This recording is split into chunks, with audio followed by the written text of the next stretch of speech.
build, scale. This conversation brings together brand founders, formulators, and manufacturers to explore how BPC brands today are being built, not just through trend-led launches, but through systems, partnerships, and innovation pipelines that scale.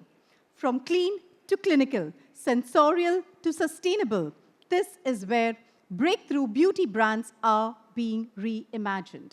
So, ladies and gentlemen, please welcome our esteemed panelists. Firstly, our moderator, Sarvangi Shah. A huge round of applause for her, founder Noya Beauty Works. A product strategist and brand builder who's worked across 130 plus SKUs, helping brands scale with meaning and momentum. Once again, a warm welcome to a huge round of applause.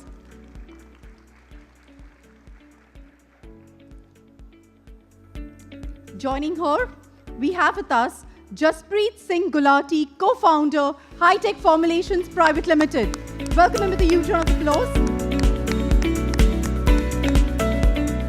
We have Kiran, Warrier, Vice President and Global Category Head, Advanced Textiles, Welspun World. I can't hear the claps, come on. Joining them is Aastha Chhabra, founder, Ray of Sunshine Beauty. Huge round of applause to Aastha. And we have Ankit Kothari, co-founder, WishCare.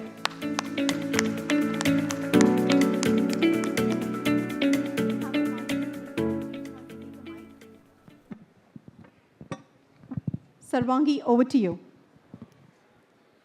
Hello. Hi.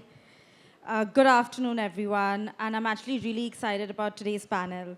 So I'd just like to take a couple of minutes, everyone maybe just a minute each, to introduce yourselves, what you do, your company, your position, and then we can dive right in. So I'm Jaspreet. I represent Hitech Formulations. And we are into research and manufacturing of dermatology and personal care formulations.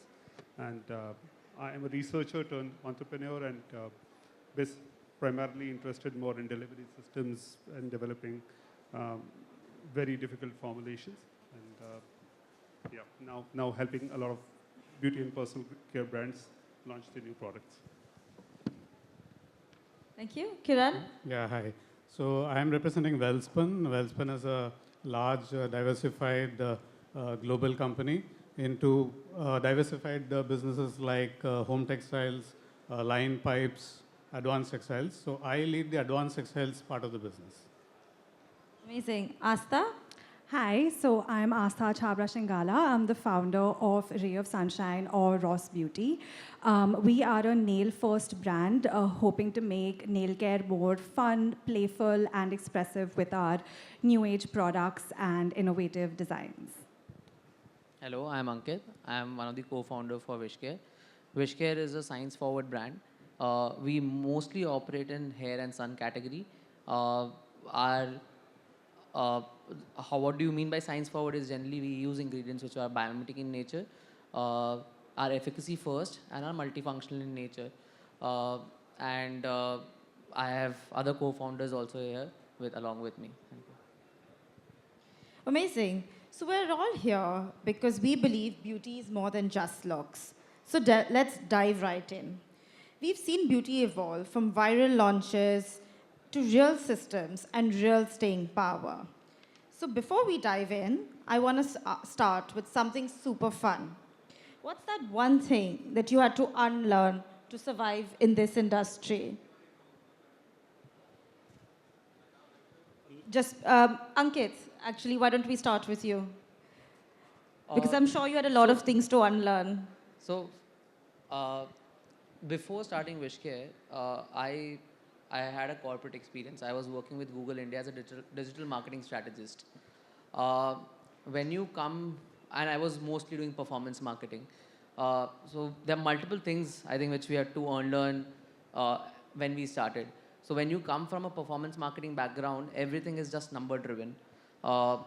Everything is an Excel sheet where you're looking at what is the performance of each campaign. But when it comes to something like a beauty, it's a lot more emotional in nature, a lot more personalized, and a lot of things which you do on a daily basis, which numbers can't define on a basis. So the biggest thing was to how to unlearn numbers when I started WishCare. Apart from that, now doing WishCare for approximately 4 years, 4.5 years, the biggest thing again which we do on a daily basis is the entire space is evolving so fast. There are new, so quick commerce is the new thing example, right? So we built our brand on e-commerce, and suddenly there's a quick commerce world which comes in.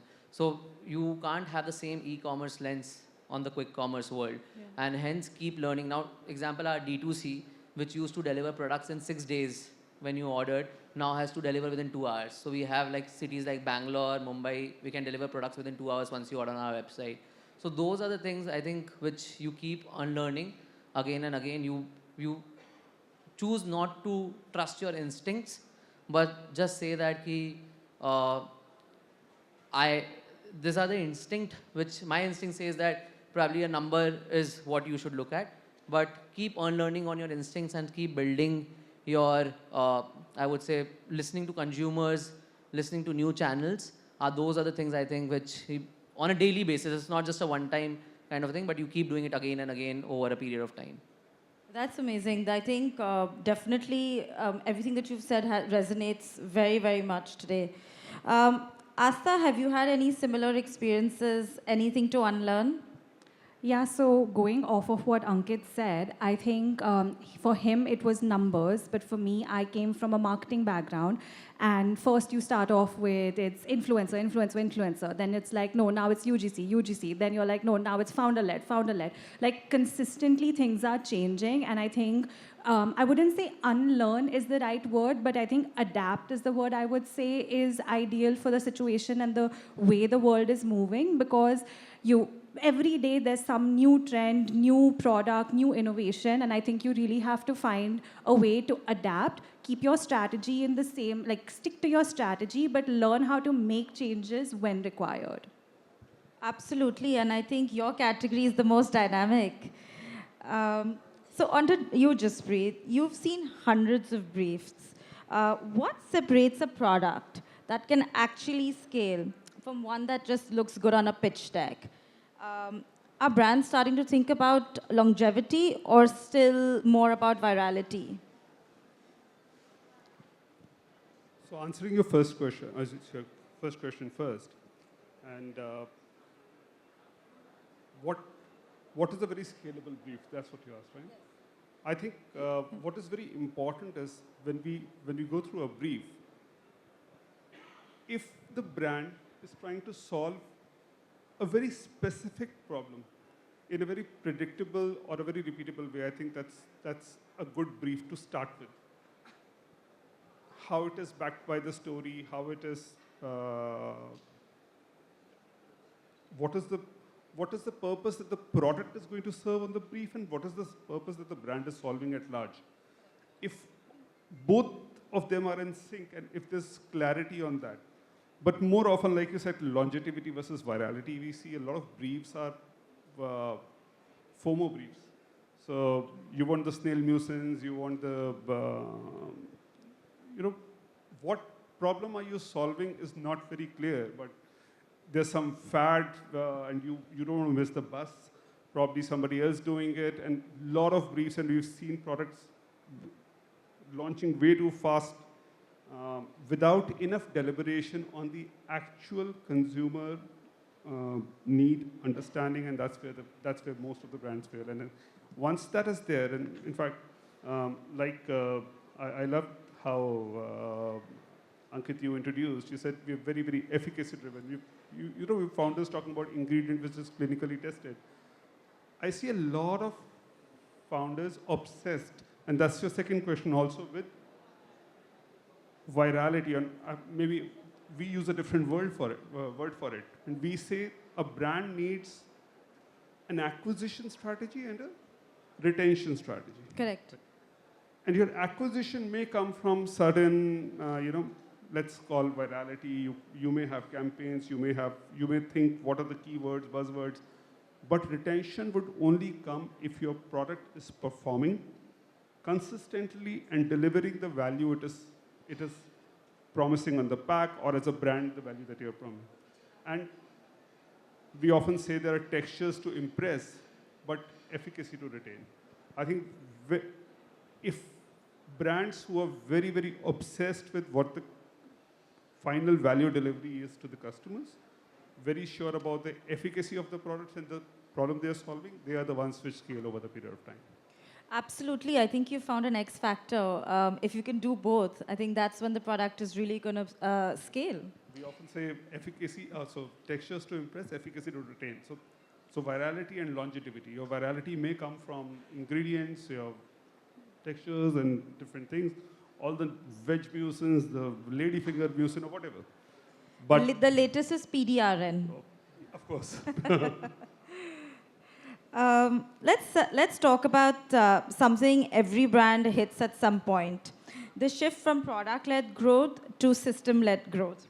In the early days, it's often one great product, one moment, one SKU that drives everything. But as the brands scale, the real question becomes, can you build a brand around can you build success around a system? And one that's repeatable, sustainable, that you can do it over and over again. Let's ask Kiran about this. As a large-scale contract manufacturer of baby wipes and cosmetic face masks, what is the role Welspun has played to support Indian brands? Yeah, so Welspun has invested in state-of-the-art machinery and equipments, mostly European technology, for not just the baby wipes and cosmetic masks, but also for the back-end fabrics. So we manufacture our own spunlace fabrics, and we are the largest capacity for that in India. So with this kind of investment, it has already taken care that the quality of the products that come out of these lines are world-class. So that enables brands to compete confidently in the global market and can be assured that they are not next to anybody in terms of quality. Along with, of course, backed by our quality control processes, whether it is the quality of the water we use, the chemicals we use, the raw materials we use, and the flexibility around the various types of products that we can work with. The second thing is the investment into R&D. So we have R&D capability on fabric level as well as on the formulation and the end product level for these categories. So that again helps brands to collaborate with us and launch innovative products customized as per their needs, working closely with us. So these two are the critical pillars, I think, that we bring on the table for helping the brands. And already there are success stories of brands who are our customers, who are extremely successful marketing products made by us in the global market, including Middle East, Africa, Singapore, Australia, Europe, these kinds of markets. So I think that's what we bring to the table in the categories that we operate in. Interesting. And do you also get a lot of inquiries from foreign brands with this whole Make in India initiative? Has there been any of that inflow, or are you still focused very much on the Indian brands? No, we work with both foreign brands, the global MNC kind of brands, as well as Indian brands, small and large. And we have solutions and capabilities to cater to both. So the capacities that we invested in are sufficient for Indian as well as these brands. And as I mentioned, because we are focused with high quality kind of capabilities, they enjoy working with us and they can be successful working together with us. Interesting. And this is quite an interesting space as well. It's a niche. So what convinced Welspun to enter into this specific category? Yeah, so around 2010, that was a period when Welspun was evaluating into getting into technical textile space. And at that time, non-woven technologies, spunlace, needle punch, these kind of technologies were identified as opportunities, and we invested on these technologies. The entry into the specific products that we talked about, like the wipes and the cosmetic masks, was a logical forward integration. So we set up high-speed conversion lines and entered into these products as a forward integration and to cater to the market opportunities in these products. Interesting. Is sheet masks also part of this lineup, or? Yes, the facial cosmetic sheet mask is very much part of this. Yeah. And we have capabilities to provide, plant-based and sustainable kind of products along with natural ingredients as per the needs of the brands. Thank you so much, Kiran. Let's dive into the balance every modern brand is navigating, being digital first, but retail ready. So online is where most brands, start and they really get to connect to the customer. But when you go digital, that's when you really, really scale. So what's the challenge? What works for D2C? Does it really work for retail? And how do you build a brand that's born online but is definitely going to win offline? Let's ask Ankit. I think you have the most experience in this. From an offline perspective, I think we've just started. Uh, we we've we are predominantly still a digital first brand, and there are certain products of ours which have, I would say, breakthrough the category has happened in those products, and those are, we are seeing offline demand coming for those products. So when we go offline, we choose not to go with our entire portfolio and just select the ones where the demands are actually coming in, and try to be, I think, 100% sure that we are not just pushing in the market, but the sell through is happening at the tertiary level also. So that's the most important thing when you move from a digital first to a offline based sales kind of a thing. Also, the kind of brand we are trying to build, it's very important that we also choose that which kind of offline segment we want to go into. So currently, what we have chosen is we want to only do modern trade and not go into general trade as a thing. The the biggest shift happens that the product which you build for D2C, the product you have built for online shelf, does it also stands for an offline world or not? So that's a continuous testing which we keep doing, because uh, to give you an example, the first product which when we put in offline, uh, it started getting dust very soon. So we had to change the entire packaging to ensure that there's no dust settling on the packaging itself. So those were the kind of changes which we did. But apart from that, I think also from a digital kind of a thing, uh, the entire ship can be run in a very compact manner. Uh, but when you go offline or when you scale digital also, what happens is you have to start building different teams and ensure that all those different teams are talking to one another. And as a founder or as a person who's managing the entire ship, you have to ensure that you're working as an oil between those different parts. So when we start from an NPD kind of a thing, like from ensuring that when we are starting and giving a brief to a manufacturer saying that we want to build something, it should be very well written, and it should not be FOMO led, if I have to use that word again. That what happens is that suddenly a person from an NPD team will come and say that this is something which is trending right now and we should do it. That's where you put checks and balances and says that is it trending or it's a fad, versus are we doing because we truly believe that we can innovate there, or we're just following the herd in that kind of a thing. From that to moving, ensuring that once the product comes in, the first samples when it comes in, how do you do a rigorous testing around it? Once, and there's multiple ways and there are agile processes which we have built internally to ensure that if that product has come in, how do we evaluate that product from sensorial field to even showing efficacy from a longer 1 week, 2 week, 3 week process. Uh, Beyond that, I think feedback as a process has been one of the very important process at our end.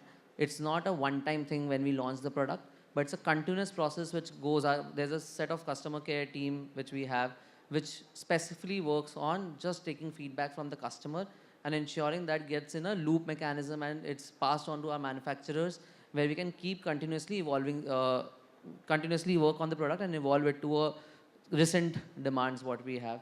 In fact, today, and when we started, we were 3 co-founders, so we all were doing this in our uh, 3 people doing all the kind of jobs which a team of around 60 people are doing today.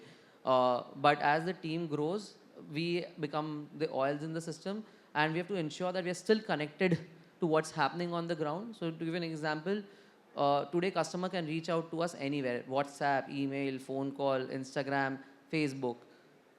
Till now, I, Stuti and Ayush, 3 co-founders, I take care of all Instagram So every day I have 1 hour set where I'll go to all Instagram comments. Stuti will go through some checks emails where the customer team has marked that she should read those emails, and Ayush will go through all WhatsApp messages which is coming to our team. So connected to the ground and ensuring that we are listening to the customers, and that helps us to also not build for online but offline at the same time. Very, very interesting. Thank you so much, Ankit. Just a follow-up question. Any product that you've seen has been successful in both digital and offline? Or is there any product that's failed in either of those channels and succeeded in the other? Whichever way, however you'd like to answer that, but would love to know the difference in how the consumer perceives the product online as well as offline. So we have examples in both of them. When we first started our offline journey, which was a year ago, and what we did was just to build a two-experiment model. What we did, we placed our existing product in the same pack size, same cost or cost to the customer in one market, and in another market we came up with something which was looking a little different in terms of packaging, because we didn't want it to have the same pack size. So the packaging looked a little different. What we realized that the packaging which looked different did not work for us. So because there were people knew because of the Amazon and Nykaa listing which we had. So when they went and they saw, the first thing which came was, this is not a real product, probably it's a fake which is going around the market. So ensuring that your brand identity doesn't switch when you move from online to offline world is one thing important, which leads to failure. What has worked for us is another thing which we also realized, that when we were going in the market, we told, when a retailer reached out to us, they told, what are the products you want to list on our stores? We gave them all 30 products which we had. What we realized that the actual demand in offline there is only for our top sellers. And hence now when we go to them, we go with only our top 3 or 4 sellers, best sellers, and only list them. Although there is from a founder perspective or from a team which is doing retail, you always want to showcase your entire portfolio to a customer, and you assume that if someone is buying this, might also buy this, and that's your inner feeling. But at the end of the day, customer is coming to, from an offline perspective, they're coming to buy what you're known for. And hence, in last 1 year, we have focused on only 2 categories, which is hair care and sun care, because that's what the customer knows us for. And then we put only two products of each category offline to move forward. Ankit, that's extremely helpful. I think anybody who wants to have an omni-channel approach has a lot to learn from something like that. One of my favorite brands is Rays of Sunshine, and I probably say this a lot. I love it for its ability to solve a problem today. So I'd love to ask Aastha, you're creating an entire new ritual. And what's your biggest challenge in building trust in a non-traditional format? So I think for Ross and what we're doing is people are not aware about nail care as a category. They only think about it as a salon service. So unlike your skincare or your hair care, this is completely new. So it has definitely been a really big uphill battle trying to explain that there is a product like this that exists. One thing that we're doing is education. We're educating our customers. All the content we put out, our website, our Amazon, everything has a very educating approach where we want them to learn that we're not trying to get you to stop going to the salon or trying to get you to stop using gel nails or even nail paint for that matter. What we're trying to do is show you that there is another option that you can also try out, and it is maybe a safer option, a design that you can get these designs at home, and really changing that narrative that doing your nails is not just a salon service, but even something that you can easily do at the comfort of your home. I think just teaching, explaining, and making sure that they are understanding what the product is all about has been our battle. It's been a lot of trial and error over the past 1 year that we've been here. We've tried different communications, we've tried different channels, and tried to maybe go to salons as well and be like, maybe, hey, you might like this product because, and maybe this offering. So it's been a lot of trial and error, but I think over the past 1 year, we've kind of figured out what that playbook is. And in the next upcoming season, I think there will be a lot more nail-related news and products and brands coming out. And I do believe that that is where the future is heading. So, yeah. Yeah, no, thank you. And I think it's important to touch upon that you actually save consumers a lot of time because And money. And money, yes. yeah, no, please. I'm sure a lot of people back home, I know, while I was talking to you, I was thinking of my wife. I said, I'm surely going to tell her about Ross. I'm sure it's just about reaching out and the way you're doing, you're educating them. Thank you. No, definitely, like you mentioned, Sarvangi, it's saving time, it's saving you a lot of money. And one thing that people don't realize is that when you go to get your nails done at a salon, if you're getting your gel nails done, you're stuck in this endless cycle. You have to go to the salon to get it done, you have to go back to the salon to remove it, and then the damage that your nails get, there's no other option. You have to do it once again, otherwise you're left with very weak, brittle nails. So, and that was a pain point that we realized that so many women are facing on a day-to-day basis. I'm very clear that Ross nail stickers are not for your sister's wedding. I'm not expecting you to go and wear these stickers for your sister's wedding, your own wedding, your best friend's birthday. No, you want to go out there, you want to dress up, you want to spend that little extra money, please go ahead and do that. But when it comes to your 9-to-5 woman who doesn't really have the time, or your mom or your college student who doesn't want to spend that much or even have the time to go to a salon, that's where I come in, and that's the kind of problem that I'm trying to solve with our product. Not trying to tell you like, hey, don't go do your nails. I'm just telling you that, hey, if you want to do your nails every day and don't want to spend money and time, then try out this product. It'll definitely change your life. Amazing. I think that's a really good insight. And what role do you think CMPL has played in helping you scale? Has there been, any learnings for you? No, I think that CMPL is a great platform because when I started off this journey 2 years ago, I started off with a simple Google search, being like, hey, I need manufacturer for this, I need manufacturer for that. And fortunately or unfortunately, it's not, that information is not very widely available if you just go search online. So you need to know it's whether through contacts or friend of friends, and it's very hard sometimes, specifically for the category that I was in that is not so well known. And that's where CMPL came in, where they really provided us with a platform to meet so many different manufacturers, even if there are some categories, like I'm in nails right now, but if I want to explore skin, I can go meet them right here, speak to them, ask them questions, and understand whether this is a space I want to enter or not. So CMPL has played a very important role also in building trust. So many times I've just cold DM'd people on LinkedIn being like, oh, you work at this manufacturer, I've seen it's good, gotten like some crazy response and been like, okay, I don't think I trust them. But I know that if the company is here and they have a stall, or if there are people over here, then definitely it's credible and it is a trustworthy source. So they're not going, I'm not going to like, my hands are not going to get burnt with this. So I definitely think that that's one thing that CMPL has helped with. Thank you so much, Aastha. One of the stalwarts in India's manufacturing and textile ecosystems, Welspun, has consistently been ahead of the curve. From home textiles to now personal care, they're doing it all. And I think Welspun has played a key role in the larger manufacturing sector for India. I'd like to ask Kiran this. When you're producing at scale, millions of units, how do you plan sourcing and production without losing speed or control? Yeah, I think that's a good question. So production, to a great extent, is taken care provided you have invested in the right kind of equipments and line. So for example, for our converted products, we have high-speed automated lines. So that takes care of the speed and the service part of it. But having said that, you still need to back it up with a very tight production planning and control process, which we do. And we need to work closely with the customer to understand the demand patterns and the changes and the dynamics, and accordingly fine-tune and deliver. On the sourcing front, we have an advantage in terms of economies of scale. So we are a large player, and even at the back end, when we manufacture spunlace, that's in thousands of tons every month.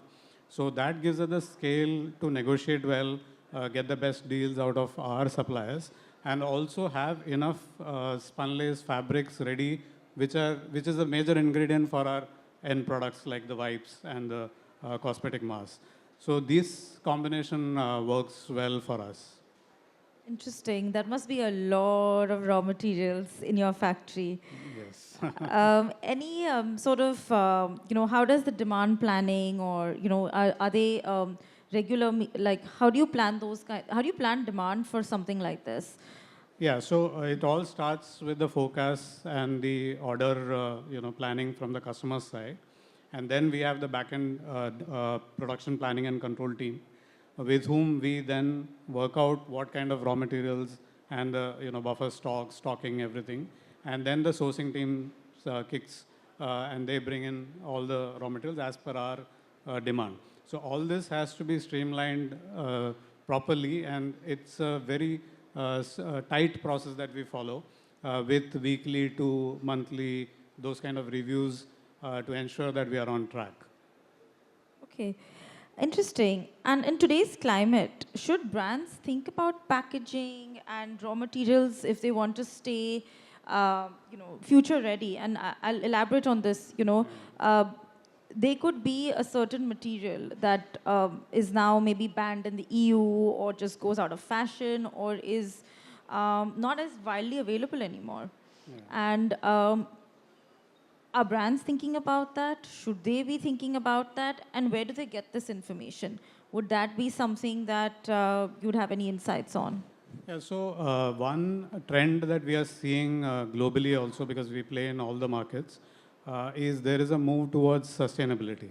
So when it comes to eco-friendly products, so you have to choose what raw materials and what packaging materials and what kind of a message your brand is conveying about the positioning on this particular aspect. So in the categories that we operate in, so it's about choice of fibers and blends for the fabric itself. So where we can work with products like cotton, viscose, bamboo, which are natural and biodegradable. And second is even on the formulation front. How do you go for formulations that are organic, natural ingredients? How do you go for less and less of chemicals? So we have wipes which are 99.9% water, and then the other ingredients come into play. So these kind of approaches help when it comes to raw materials. On the packaging front, there is work happening on going for more and more recyclable kind of packaging. And there is research happening to establish more and more biodegradable packaging materials as well.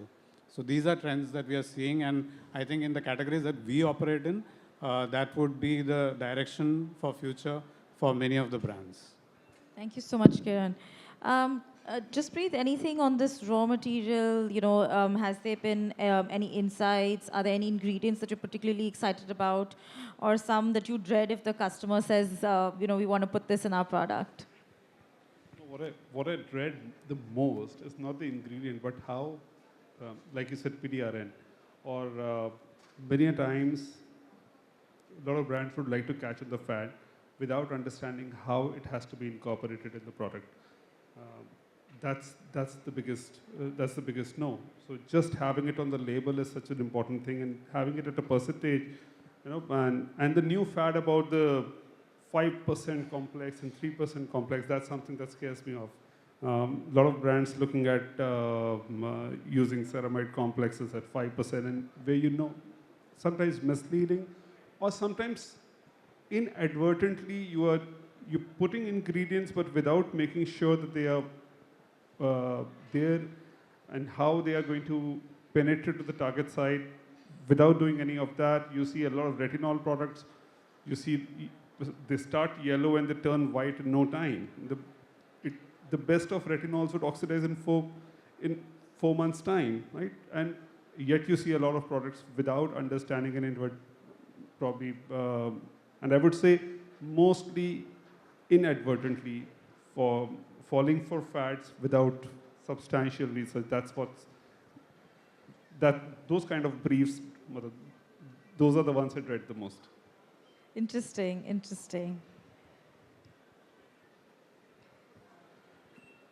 Ankit, I'd like to ask you, as you scaled, how did your view on product launches change? more SKUs, bigger bets, fewer launches. How will you select your products? And has there been something that's been a cautionary tale for products that did well or didn't do well actually? So interestingly, when we started, I didn't knew about CMPL at all. I'll give you a story about a manufacturer. We went and we were very new, starting something new. We didn't know anything about manufacturing to start. We were sitting with that manufacturer and we were just saying that we want to work on these 3 formulations to start with. And he had a complete kind of a roster that what are the products you should launch in a year. Every month had 2 products to launch with. And we were very new. We thought this is probably what needs to be done to survive in the industry. Initially, we did not end up launching so many products, but we were launching products, fairly large amount of products in the first year. We got few successes, and on back of that, we thought that we can keep launching products. But what we realized very soon that it doesn't work like that. And today, where we are, this year we have not launched a single product. It's been 6 months in this year, 2025, but we have not launched any product. Last year, we launched only 3 products. And what I have come to understand is just not launching products, but ensuring, and not just saying that I would just want to launch a product, see a successful launch, and then I don't care about that product. We want to plan a launch in such a way that we see the entire life cycle of a product. Today, when we launch a product, we have a 2-year minimum kind of a timeline that when we launch a product, this is the first goal we want to hit, that we have to ensure that this many trials will induce. Then within a year, we want to be in top 10 in that respective category, and then top 5 in that respective category in the subsequent year, and then take number 1 spot. And I think that entire urgency or that entire thing about building a portfolio is something which is not true. You should focus on certain products where you feel that your play will be, as a brand, you will be able to create meaningful product for the customer and just focus on those products and not go about just launching products left, right, center. Today we have, any product we launch, we have at least, we are going to launch 1 product in a month's time.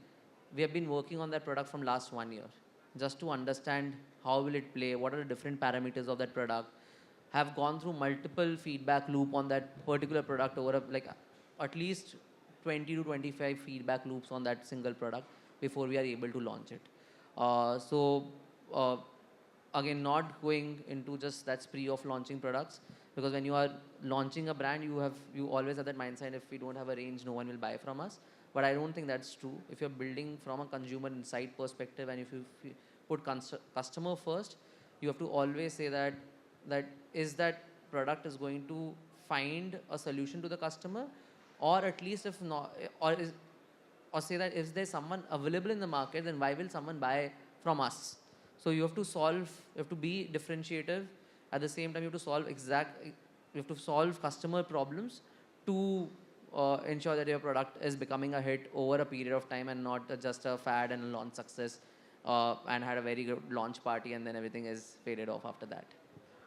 So I think that's some fantastic insights. And I think to sum it up, you mean that, launch less but smart. At CMPL, we're surrounded by the very people who turn ideas into reality or real products. Many a times, being in this space, we look at, everyone, my phone has screenshots of amazing products, we have DMs, we have pitch decks, but really what turns all of those ideas into actual products that are going to be used and going to be effective is everybody at CMPL, right? So Jaspreet, I'd like to know from the manufacturing side, and Ankit from the brand side, what in your experience makes a founder-manufacturer partnership really work? I believe it's like a marriage. And at Noya Beauty Works, we're always connecting the right manufacturer with the right brand. Where is that manufacturer scale? And can we match that with where the brand is, a brand's growth is, or the growth story for that brand? So, and what usually causes it to fall apart as well? I'm sure there are both sides of that. I think you started very well. You said a manufacturer and a brand relationship is like a marriage. And in fact, both manufacturer and the brand are the part of the same value chain. And in the end, we are trying together to deliver some value to the end consumer. We have to see each other like that, delivering some value, and each of us is adding on their own part, there is some value which is being added. I think the most important for a long relationship and a healthy one is alignment for the purpose and respect for the value each one of us is adding. And why I say that is, many a times, so we come from a pharmaceutical background. We do a lot of work on regulatory, so export-ready formulations. We have one of the largest R&Ds. We spend a lot of time on R&Ds. But if there's a brand who doesn't value that, and at times when our team is talking to them and the brand says, "Oh, ye to theek hai, aap ye batao, ye hoga," you already know that there's not enough respect for the value that you're trying to add. And we hear founders saying, "See, after all, we are a marketing-first company." That alignment of values. So we like to work with founders who are very finicky, very obsessed about the product. So because that's what we are. That's who we are. So it's like alignment on the purpose, alignment on how we want to deliver to the end consumer. If both of us are aligned, it's like a marriage, and we're solving for the same thing. And that's what I think that's the recipe for a very long-term relationship. Sorry. I was just saying, so I've worked with Hitech, and they've really, I mean, everything that he's saying is actually true. I've had maybe 20 rounds of sampling done for a sunscreen, and they were relentless till it matched, till it worked, till every single part was right on point. So I think you are, I mean, I can definitely vouch for what you're saying. Thank you so much. Yes.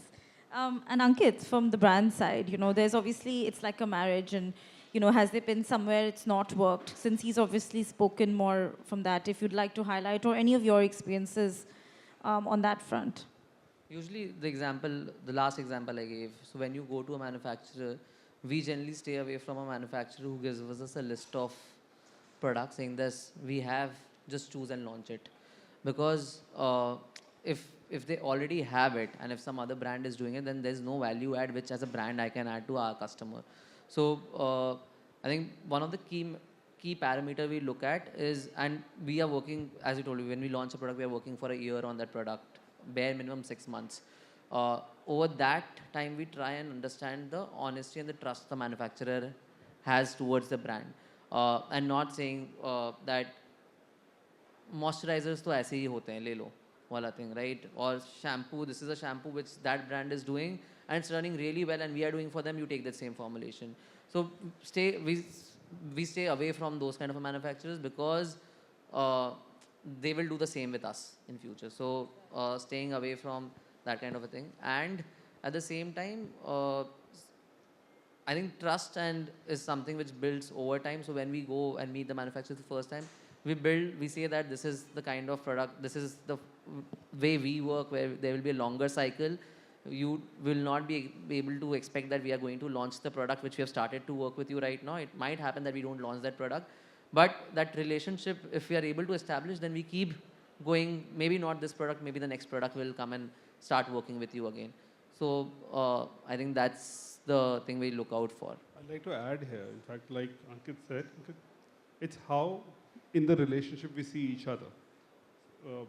We see a lot of briefs. You started with brief, and a lot of briefs would say this is so clear, and then say, just give us the cost. Or you said a product, you would have taken a year to launch a product. It's a long journey. Are you looking at a manufacturer? Is the brand looking at the manufacturer as an execution partner, or like a partner in the development process, in guiding, in nudging, in all those things? I think that's so.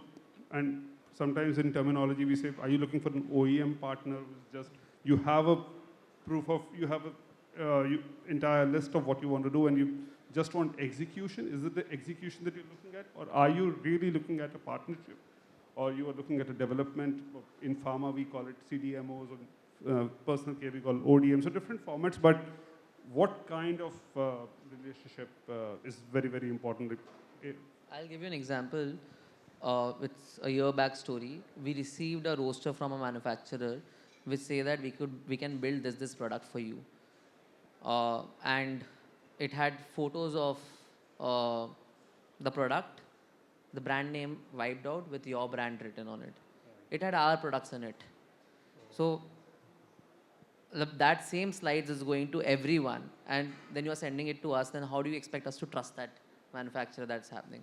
So I think that is something which we value most, is the trust that we are able to build over long term, and working towards, like, we like to work with partners, as you were saying, we like to work with partners who are building from a R&D perspective, and not like saying that just put my name and give it to me. I know this formulation is good because you're doing it for some other brand also.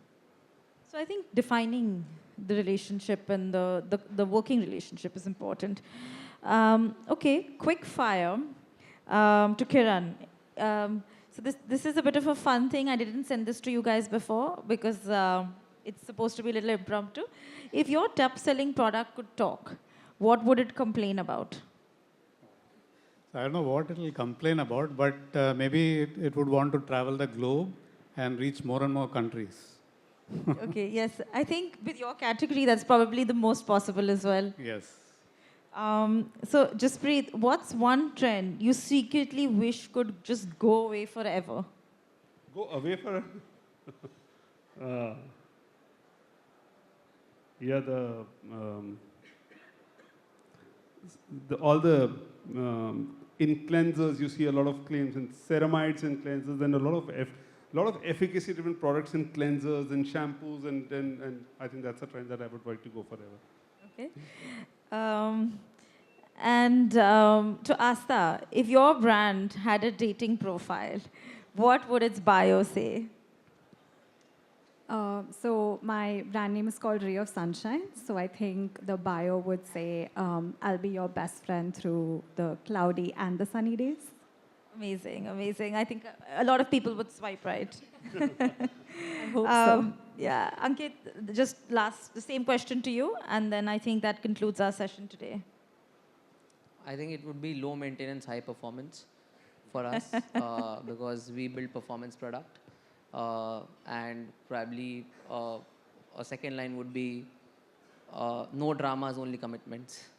Wow, wow, amazing, amazing. Thank you so much, everyone, and thank you for being here. I really appreciate that. Thank you so Thanks, much. Sarvangi. Thank you so much. I think they deserve a thunderous applause. Please, ladies and gentlemen, a huge round of applause. Our amazing BPC panel. I think that was a sharp, no-fluff conversation out here. So thank you once again. We have a small token of appreciation for each of you, requesting Akanksha from CMPL team to please come on stage and present the same. In fact, this conversation was exactly on what it really takes to build beauty brands that scale from lab to label and beyond. So thank you once again. A big thank you firstly to our moderator, Sarvangi. You're going to keep the claps flowing, ladies and gentlemen. Come on, give it up for them, please.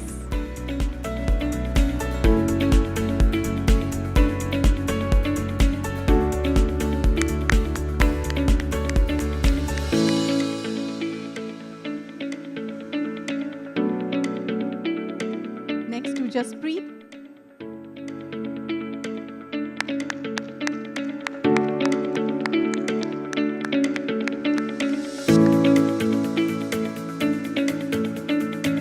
Kiran. I can't hear the claps.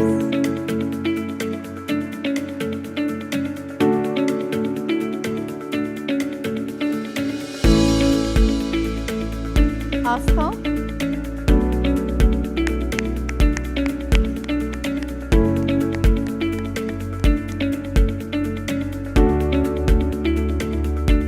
Ankit.